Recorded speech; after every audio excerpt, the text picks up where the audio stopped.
Today,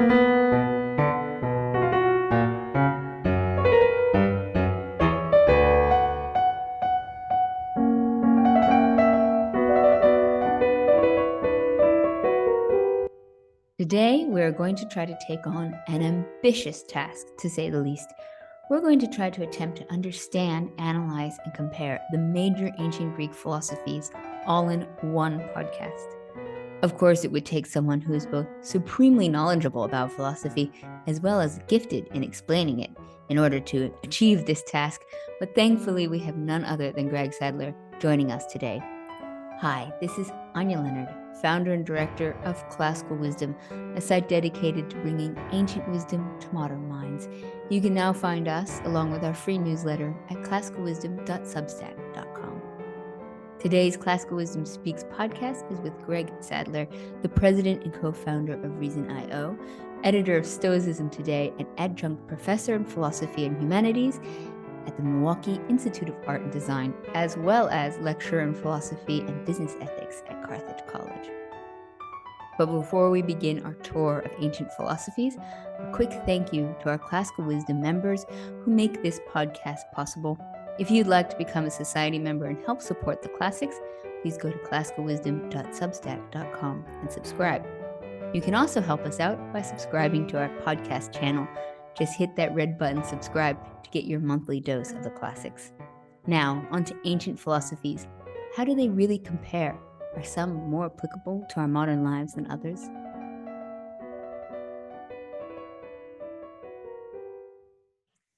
Well, thank you, Greg, so much for joining me today. And I'm going to do something a little bit different with you because you are so knowledgeable on so many different types of philosophy. And a lot of times when I talk to people, it gets really niche. And sometimes there is a lot of times there's huge value in that. And I have learned about how the, archaic Greece buried their war dead, at the very extreme.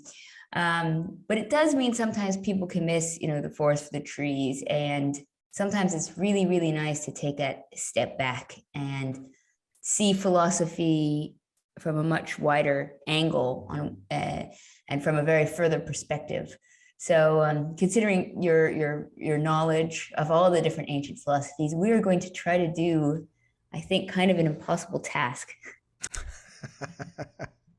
And try to get a bit of an overview of the ancient Greek philosophies. So maybe if you could start us off with some of your favorites, some of the most influentials, and see if we can kind of cover the kind of the gist of the overview. Sure. and then we can kind of do some more fun comparative delving into. Yeah, that sounds good. And it is kind of a big task because things don't fit neatly into each other, like having a bunch of shelves where everything so here's the Stoic box and here's the Epicurean box, because each of these is talking to the others and sort of modifying themselves in the process. But I mean, in general, we can say, if we're talking about Greek philosophy, which then we can extend into, Roman philosophy as well, you've got, what we typically call the pre-Socratic age.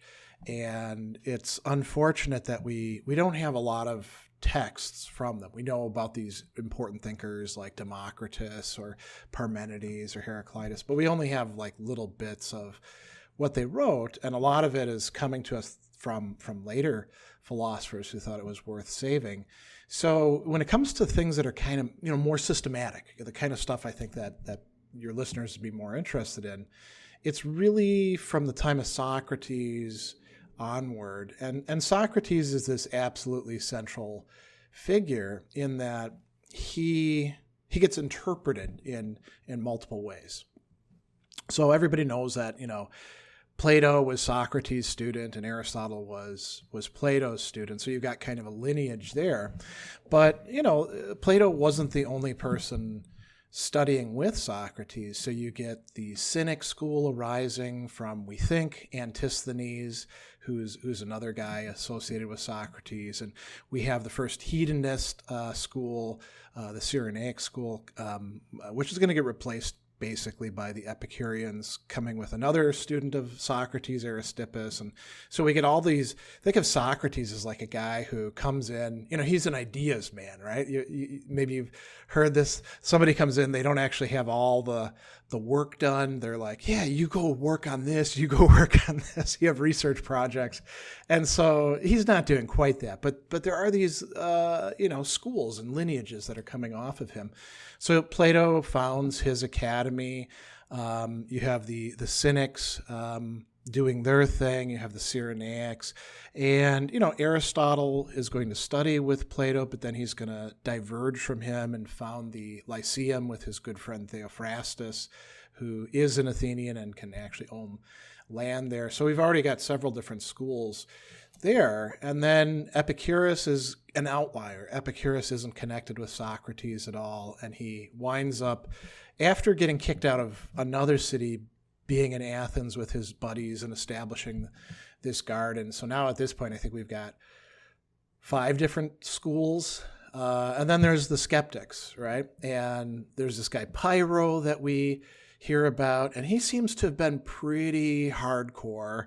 Like there's stories that he was so committed to the idea that we don't really know anything that he would walk up to the edge of a cliff and his students would have to pull him back. So, he's at least consistent. And then, Plato's Academy later on will take this skeptical turn as well. So when you hear about academic skepticism, that's a particular period. And each of these, like now we're talking about 6 traditions, right? The original Platonic, the Aristotelian. We haven't talked about the Stoics yet. That's why I'm kind of mixing this up. The Stoics, originate a little bit later, and they're kind of blending together Cynic and Platonic and some other minor school stuff into a new synthesis. And so we've got each of these major schools, and each of them is putting forth their own sets of ideas. They're arguing with each other from time to time, sometimes incorporating stuff from each other. So if you're a Stoic and you think, well, maybe the Aristotelians got something right, you might draw upon them and bring it in. And then, your fellow Stoics can get mad at you and say, oh, you're not a real Stoic. And we get these controversies going in there. But each of these schools is going to produce, you could call it like a coherent way of thinking and living that's going to go on for centuries. And some more popular than others, like by the time that we're looking at, the Roman Empire, the Aristotelians are, they're important, but they're not really they're not captivating people like the Stoics and the Epicureans and the Skeptics, and then later with the revival, the Cynics are doing, or, the Neoplatonists. But each of them has something worth looking into and learning about, and each has its own vocabulary, you can say, that a beginner needs to learn. Just like if you're studying musical instruments, right? If you're learning the drum, you learn a certain vocabulary that has to do with percussion, and if you're learning the clarinet, there's other things to learn, right? But it still winds up making music together. I wanted to say, I like your analogy of the music school. And it's funny, when I was talking to William B. Irvin about the Stoics, he was saying it's sort of like setting up a martial arts school, that everybody's going to have it a little bit differently. And, you kind of do a bit of a mishmash. And I think that's really valuable. And I like the idea of Socrates sort of starting it off as like the delegator of philosophies. Like, here you go, off you go. That's wonderful. And so we have all these different schools, and like you said, they've got their different vocabularies. They're going to have their pros and cons. And I personally, I'm a proponent of something I like to call the art of cherry picking, that, each one, they're going to have some really good ideas. And our job in a way is to find them, to find the good juicy bits. So maybe we should start at the beginning. We can go with Socrates. What would you say, like, one of the most valuable tools that comes from Socrates? Well, I'll tell you 2, and one of them will be something that gets attributed to Socrates all the time, but gets people in trouble. And that's this idea that Socrates is wise because he knows he doesn't know anything. which is definitely not the case. Socrates knows all sorts of things. If you read between the lines in the dialogues, it's clear that he gets his audience to agree to him about that. But one of the things that he does do over and over again is lead people into what the Greeks called aporia, which is sort of like going into, you're driving down a road and you get to one of those circular things and you can't get through, right? There's like houses around. We call them cul-de-sacs up here. And then you have to back out and like figure out how to get around. And Socrates was very good at showing people where they thought they knew something, but then when they were called upon to explain it, they would get into these cul-de-sacs, or aporia in the Greek. And a lot of people looked at that as a very negative thing. I don't like to be shown up. This is part of how he got himself killed.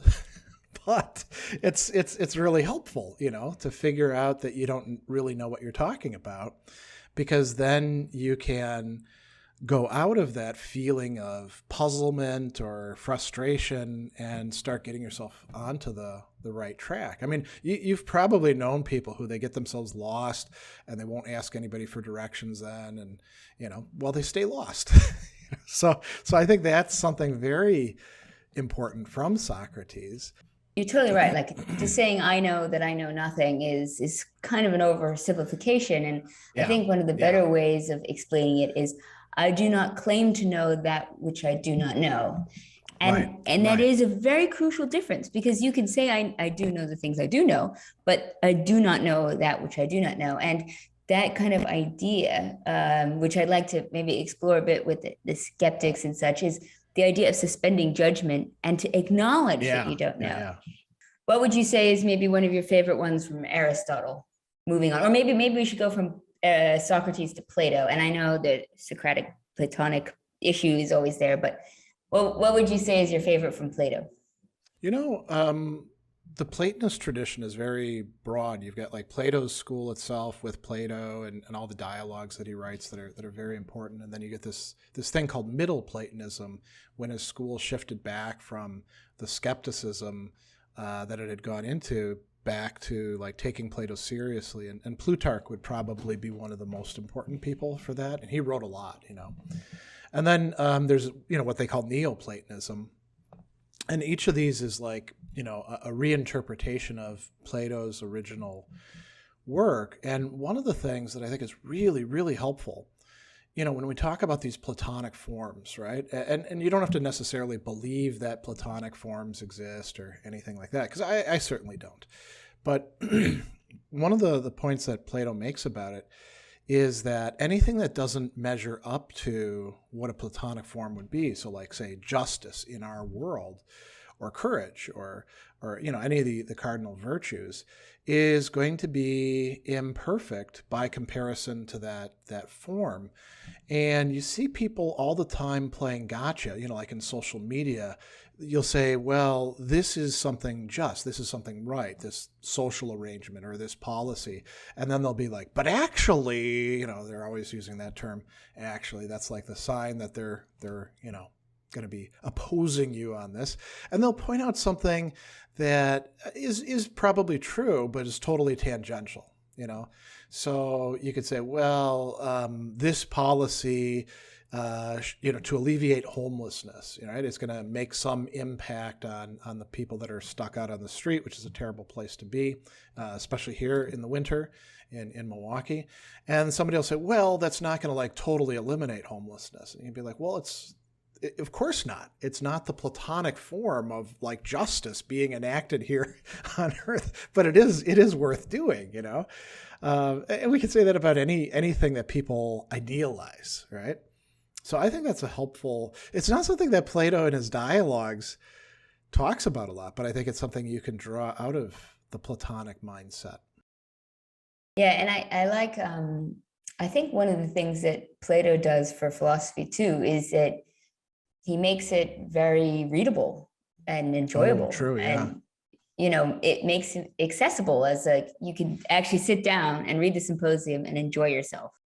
Well, you picked the best out of the Platonic dialogues right there, right? So for that, because my students really love the Symposium because it's about love, which everybody is interested in, and you've got these sequence of speeches, so it's kind of broken up. It's not as dry as some of the dialogues. I do think that the translator plays a big role. If you get one of these Oxfordy kind of translators from the early 20th century, I know my students have a hard time reading and relating to it, whereas more contemporary translations, they can, they'll enjoy it more, and then they'll stick with it.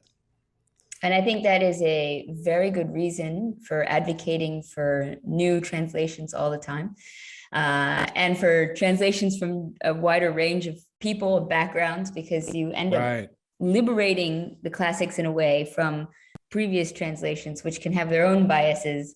So yeah, I think that's an excellent point. If you read a book by Plato and you're not enjoying it, try to pick another translation first before giving up.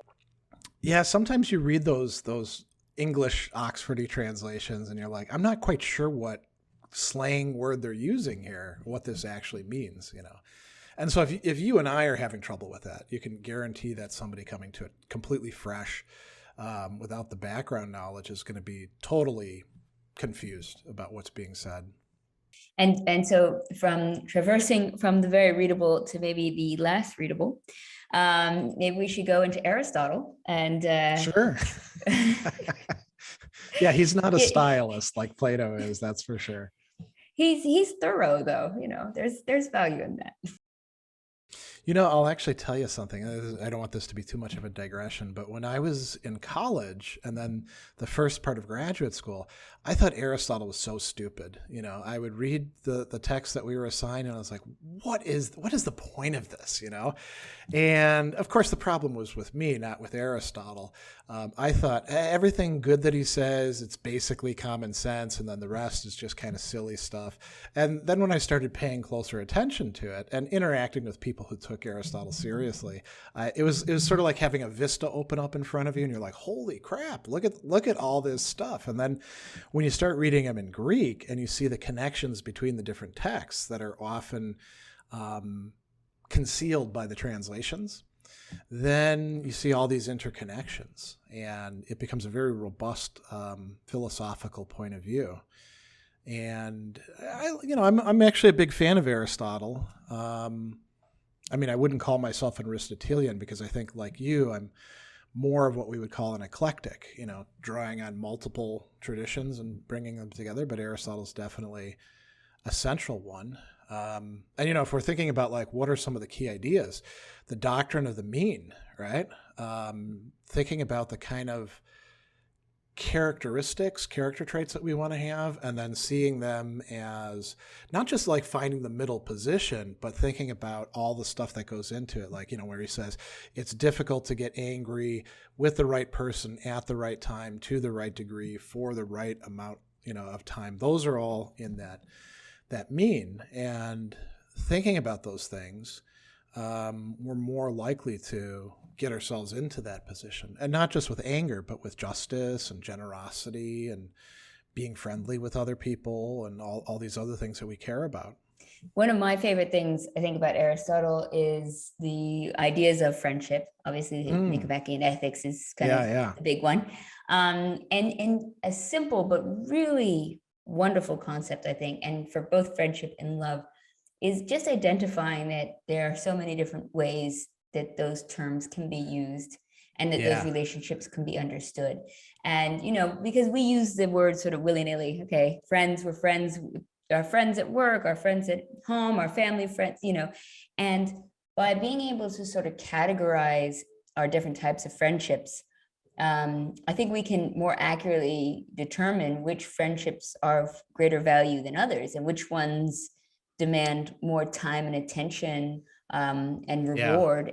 And likewise, which friendships are maybe even friendships we shouldn't be investing in. Or we should be like laying down limits, or not allowing ourselves to get exploited. Yeah, a lot of people get into romantic relationships and they're like, oh, I found the one, and the odds of that are pretty low at any given time, right? And then they try to take their relationship, which is what Aristotle would call a friendship of pleasure, right? People like spending time with each other, they have common interests, maybe having sex or something like that. But it's not necessarily like the highest kind of friendship, and they try to make the highest kind of relationship out of that, and then they wind up being miserable because it doesn't work out. Yeah, and just being able to identify that is kind of key. And Yeah. it's one of those hard lessons. It's kind of like one of those lessons that you learn like in your late 20s or 30s compared to when you're in college and you just try to be friends with everybody. And True. anybody who's gone through that process knows exactly, I think, what I'm speaking about. But to continue with our very ambitious mission here of trying to kind of do a whole overview of all of them, I think the next on our somewhat chronological philosophical tour from Socrates, Plato, Aristotle would be maybe the Cynics. Yeah, and there we're kind of moving back to the time of Socrates. I mean, there's some controversy about whether the Cynic school had the kind of coherence to it that has been read into it. I'm perfectly happy to say Antisthenes was a Cynic, and then Diogenes, and then Crates, and all these people.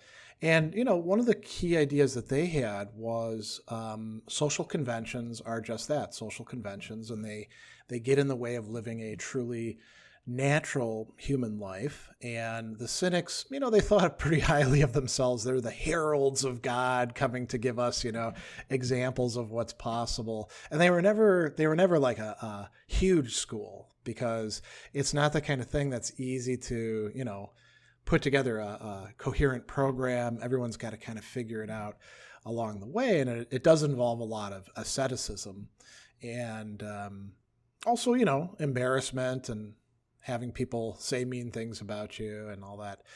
But it went on, and there were Cynics. There was even like a big revival in the early part of the Christian era, not directly connected to Christianity, but these people would go around and claim to be Cynic philosophers, and some of them were, and some of them probably weren't. We find that in Epictetus's time, he says, if you want to be a Cynic, it's going to be really, really tough. So don't like make believe.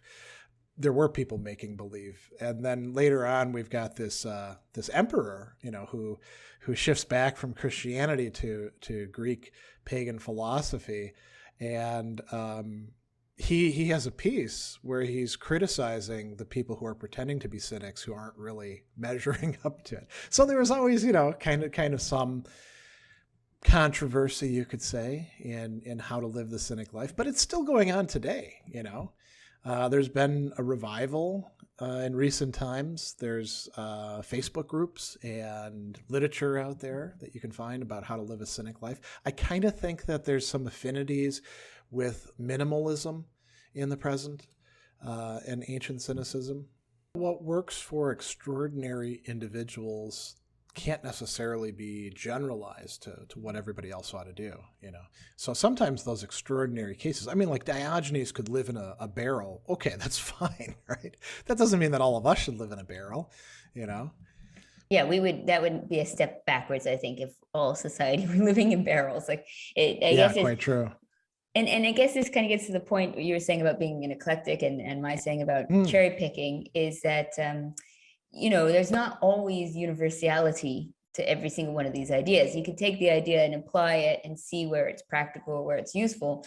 And there's definitely times when you hear about Diogenes that his interactions, whether they're apocryphal or not, with Alexander the Great and such. This guy's cool. I'm glad somebody did it, but I wouldn't do that. He's cool, but he's also kind of a jerk. You think about what it would be like to be friends with that guy. And I had some people who were like that, in high school and college. And eventually you don't want to hang around with them because they're always trying to hold the mirror up to society or be unconventional for the sake of being unconventional. And after a while, that just gets kind of old, Plus, they're always begging, they're always taking advantage of your generosity. So. Yeah, maybe the key point is, and what you were saying before about finding moderation and means, like that's right. Yeah. is a much more universal concept. So that's a good segue into the Epicureans.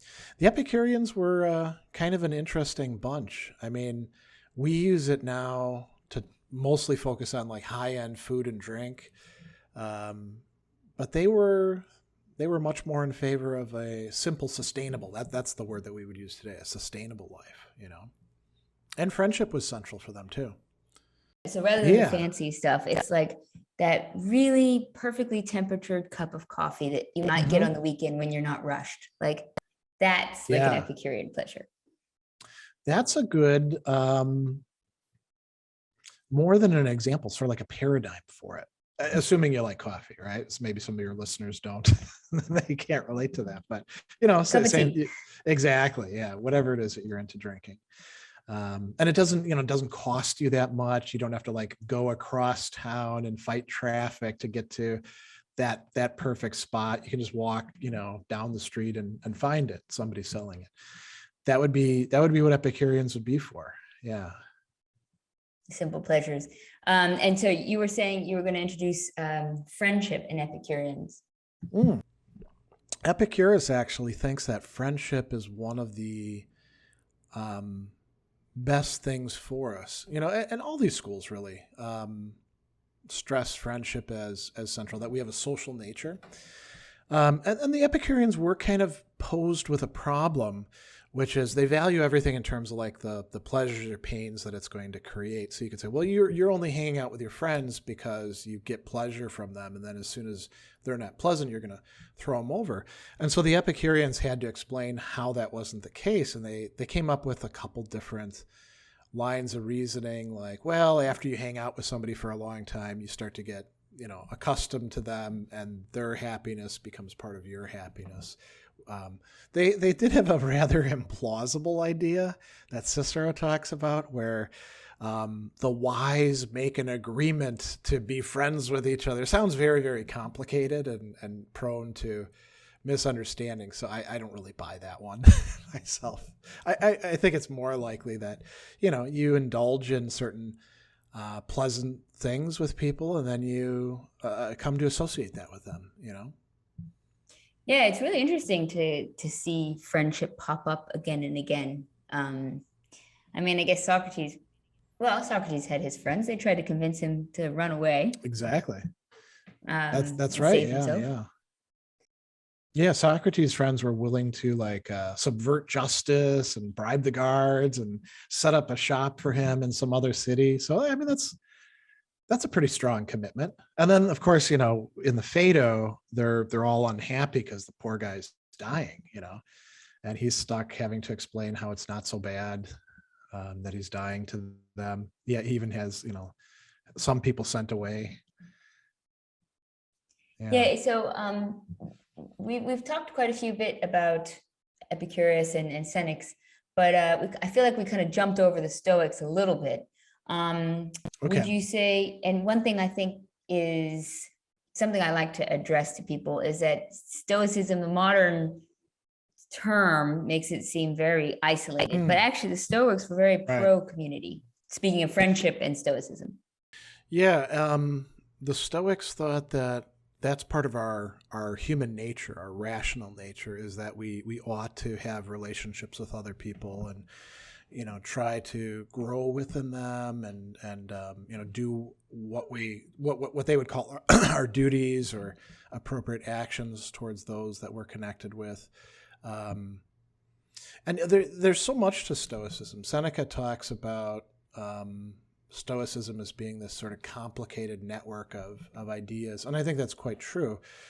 Something that you just brought up before is this modern conception. We often call that lowercase s Stoicism, the stiff upper lip, they say, or being a tough guy or that sort of thing. And that's not really Stoicism. And in many cases, that's anti-Stoic. Whereas capital S Stoicism, that's a whole philosophy that you can try to live your life in accordance with and gradually assimilate and make part of yourself. And there's a lot of great things about it. Like as I was mentioning, I like Aristotle quite a bit, and I also like the Platonist tradition quite a bit. But there's a lot that I think the Stoics have quite right. Even on things where I don't think they're 100% right, they have a lot to offer. Like, for example, anger. The Stoics had a zero tolerance idea about anger. Anger is always bad.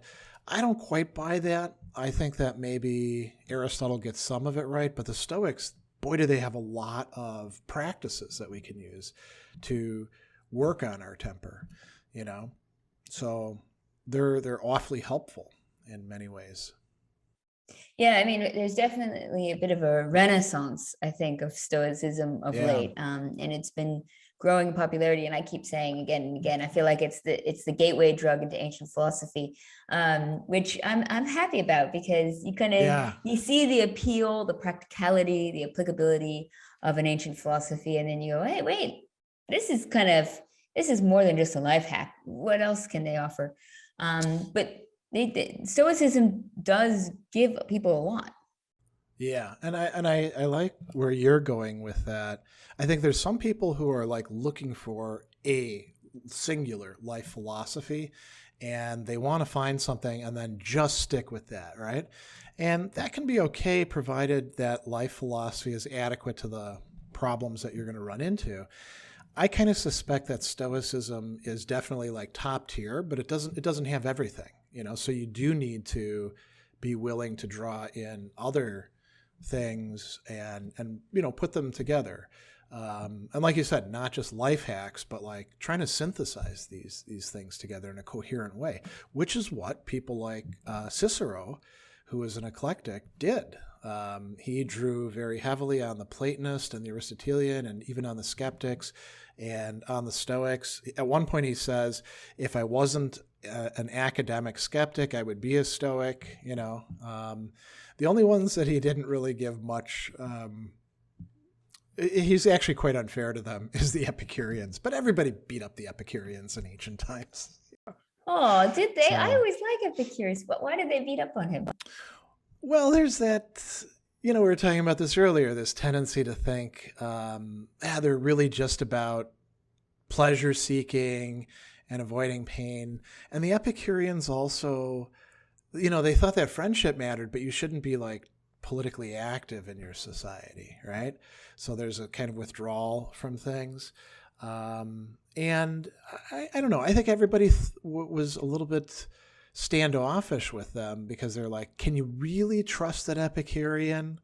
What if the conditions change? If they're only being virtuous because it's going to lead to pleasure, they're not like the rest of us who think that virtue matters in itself. And I think it's kind of unfair myself. Well, okay, one school that we haven't really spoken much about yet is the Skeptics. Right. And as we've said with Stoicism and Epicureanism, with the Skeptics as well, the modern term just has a completely different connotation than the actual ancient philosophy, and so it's got a lot more interesting juice to it than just being skeptical. Yeah, and a lot of people who use the word skeptic today, they wouldn't really measure up to the ancient skeptics, because they're not consistent. They're skeptical about this thing over here, but then they're like totally gullible about this other thing over here. And skepticism would have to be like a more coherent way of living.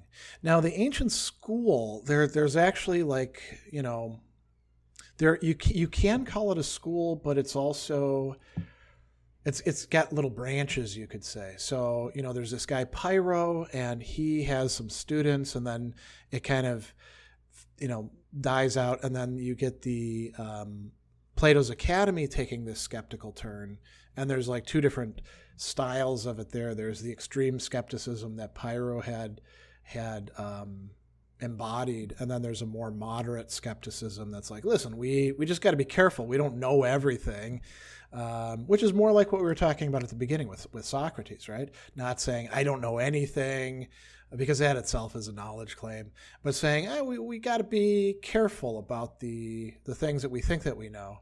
And that goes on until the Academy shifts back to Middle Platonism. But then there's a revival of Pyrrhonism. And one of the most important people associated with that is Sextus Empiricus, who fortunately wrote a lot of books, because we learn a lot, not just about the skeptics, but all these other philosophical schools from him, because he's setting them up to knock them down. So he's telling us things that are quite valuable and very often quite interesting. The guy must have had an incredible range of study, but his whole goal is to show that the skeptical way of life makes the most sense. And actually, this is a good place to say something about that term. So skeptikoi doesn't originally mean like people just withdrawing and saying, I don't know anything, you don't know anything. It means seekers. And so the whole point of being careful about this stuff is so that we can eventually arrive at some sort of knowledge about things, not just to be a skeptic for the sake of being a skeptic. Oh, really, really well said. That's an excellent point. So I like your point about Cicero and being an eclectic. I mean, I feel like we're probably all on middle ground here. And so when you having a whole overview of all the different ancient philosophies, I mean, the chances of finding one that's going to fit you to a T, I feel like it's kind of impossible. So what's the process in choosing what to choose from each philosophy? Like, how do you go about, like, I like the words in Epictetus, which is, to find the truth, eliminate falsehoods, and suspend judgment in dubious cases. How do we do that? Well, that's a big topic, and there isn't like a one set of rules for how to do it. I would say a lot of it has to be experiential, where you try something out, and maybe you do so without making the stakes too high, like you don't invest your life savings in it necessarily. But if you want to see whether there's anything to Epicureanism, you could take some of the philosophical practices and distinctions that they developed and then like try it out for a month. Stoic Week was actually, which I think is going to be in its 10th year this year. That's what it originally was. Live like a Stoic for a week, see if practicing these practices and doing some readings made any difference in your life. As it turns out, we found out that generally it does. So I think that's part of it. But you probably also need other people to call you on your nonsense. It's better to do these things not like as the isolated person who's going to figure everything out, but like, talking with other people, right? Because a lot of times we get unduly optimistic about how much these philosophies are transforming our life. So, like me, I got into studying Stoicism and also the stuff in Aristotle because I struggle with anger. That's why I brought it up earlier. I'm not really a good judge whether I'm doing well with respect to anger. My wife is a better judge, right? And not just directed towards her, but to other people. She can be like, hey, I think when you're talking with people, you seem to be getting kind of heated about this sort of thing. Or what's going on over here in social media, So we do need that as well. And then, it's a continual process. We find ourselves attracted to philosophical schools or movements that are useful for us, but we don't learn it all at once. And then we continue with it. Sort of like building additions onto your house or, decorating your house or something like that. Well, and different things are going to be applicable at different times in your life. That's very true. Yeah. And the things that you're worried about and concerned about in your 20s aren't going to be the same ones in your 50s, aren't going to be the same ones in your 80s. You might be worried about ambition and anger at one stage of your life and anxiety and loss at another. Right. One thing I like to say to people I've said this about Stoicism in particular, but I think it's good for all philosophies in general, is that there are tools. They're tools. I like to think of them as tactics. They're not like, here's this one fit all solution, but in the same way, you're going to need a screwdriver at some points, a hammer another point. The key is you never know when you're going to need a hammer or a screwdriver. So you want to fill out your toolkit in advance so you've got it ready, because you're not going to go throughout your life and never once deal with anger or loss or anxiety or depression. Like, Yeah. everybody is going to experience these range of emotions and difficulties and triumphs. And so if you build out your toolkit, hopefully you'll be able to handle it when it occurs. And there's another, I mean, one thing that would sort of like immediately suggest itself is don't be the guy, you know, that proverb, to the person who's got a hammer, everything looks like a nail, right?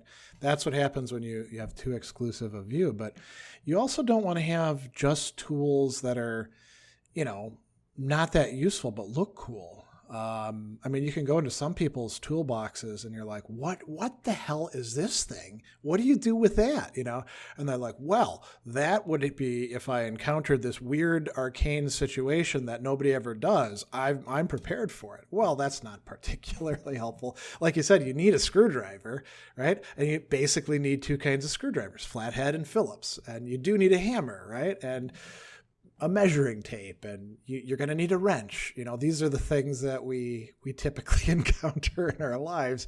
You don't necessarily need to have these weird things that only specialists have, you know? That's very stoic too, that we have to imagine when situations are going to happen to us in the future so that we're grateful, Right, but right. we can also mentally prepare for them. Now I can see why the Stoics might not like the Epicureans, because they might not be thinking about that way. Now, Greg, you've already been so generous with your time, and I'd love to finish up with, can you let us know what you're working on right now? Because you, I think, share a mission with me about trying to get philosophy out there. You've done so many cool different things and different projects. So maybe you could tell listeners where to find you. Sure. I mean, I'm fortunate in that there aren't that many Gregory Sadlers out there. So if somebody types in Gregory Sadler into Google, all sorts of things will pop up. My YouTube channel is probably the thing I'm best known for. And that you can find, just Google Gregory B. Sadler, and it'll pop up. I have my own business called ReasonIO, which stands for Reason It Out. I teach for Milwaukee Institute of Art and Design here in Milwaukee. And as far as like what I'm working on, I mean, I edit Stoicism today, which is a lot of fun. And I'm also working on another volume, selected essays of Stoicism Today posts.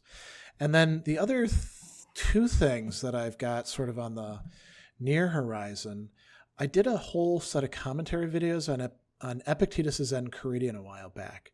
And I'm taking the transcripts from them and cleaning them up, getting rid of all the ums and ahs and, you know, extra words and stuff like that. And I'm going to publish it as a book. And then I'm also doing something that's very much outside of, you know, ancient philosophy. I'm writing a book that's intended to help pet owners make better decisions and deal with some of their worries in end-of-life decisions for their pets. Because I saw the anguish that my wife went through. You know, when we got together, she had 2 cats and 2 dogs that she had rescued. And they were what she called her 4-legged family. And of course, they became mine just as my kids became hers, you know. And with any animal, unless you have a turtle or something like that, it's going to die before you do, most likely. And you have to make these difficult decisions like, are they suffering? Should I put them to sleep now? Should they come home? What are we going to do? How much money should we spend? And I've noticed that people, there are no good guidance for it, because vets will be like, well, you have to make the decision yourself, you know, or what I would do in this situation. And people feel a lot of anxiety and like they're letting their pet down and stuff like that. And so I just want to write a book to help people out with that. You know, that's beautiful. I think it's wonderful that because you have all this knowledge and background on philosophy, that you could take something that is just, I mean, a very everyday occurrence. I mean, not an everyday person's life. I mean, people aren't putting down their pets every day, but thank goodness. Yeah, that would be awkward. But it is something that most people will experience in their lives. So it's a very applicable thing. But thank you again. And I will put all links down below for your YouTube channel as well, so everyone can find it, because you do a great job going like deep dive into a lot of stuff, which I think is wonderful. So I know if people are watching like Classical Wisdom Speaks podcast, we kind of do a lot of the first round of stuff. So if you find something you're really interested in, you can probably go to Greg's channel and find a more in-depth continuation of the conversation. Well, thanks so much for having me on. This is very enjoyable.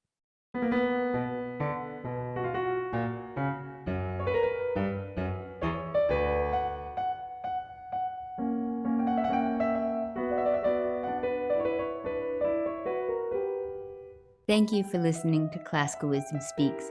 Please go to classicalwisdom.substack.com to learn more about our work and to sign up for our free newsletter. To learn more about Greg Sadler, please check the links below to find his YouTube channel, articles, books, and more.